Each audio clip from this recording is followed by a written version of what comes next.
Alright, this shot here is called Do Not Disturb. And it's called that because we have to shoot the 2 ball in the side to get on the 8 ball down below. As you can see, it's on the bottom rail. And all these stripes are in the way.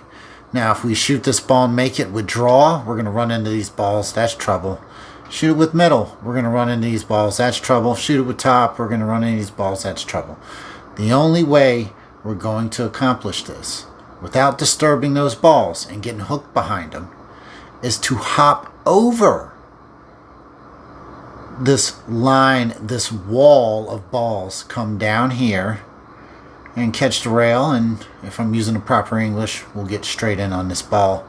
And then we can shoot it all the way down in the corner and win the game of 8 ball. Alright. So here we go. There's the angle. Shooting down, top half of the ball through the ball, comes around and gets perfect.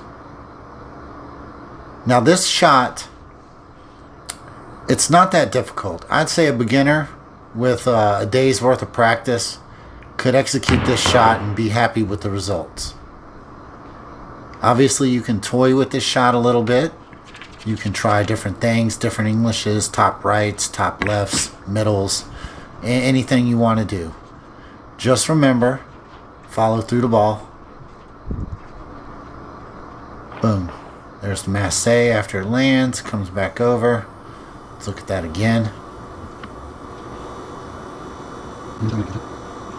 As you can see, I'm lining up to hit right around the middle of the ball.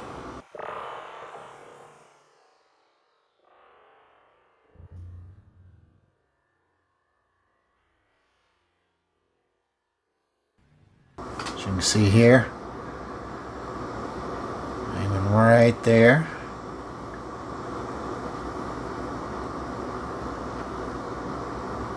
Boom.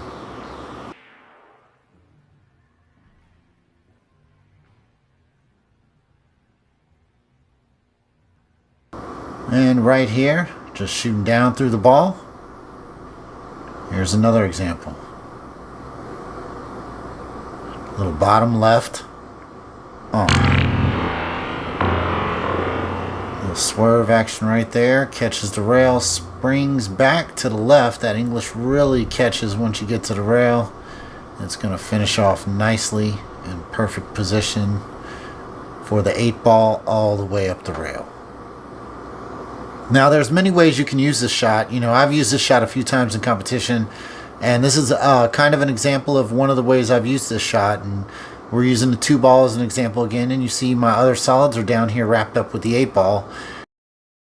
So we're going to basically do the same thing. We're going to shoot the 2 in the side, and we're going to hop over this cluster of balls without disturbing them, because we don't know that we can get a good breakout shot without it. I mean, we could still scratch off the 6 here, really.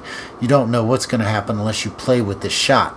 But it's a good opportunity to get a breakout. You can also use this method to avoid balls, just breaking up your opponent's balls. Like, you don't want to break up that cluster. Just another shot to add to your bag for hard times. You never know when this is going to come up, especially in the game of 8 ball.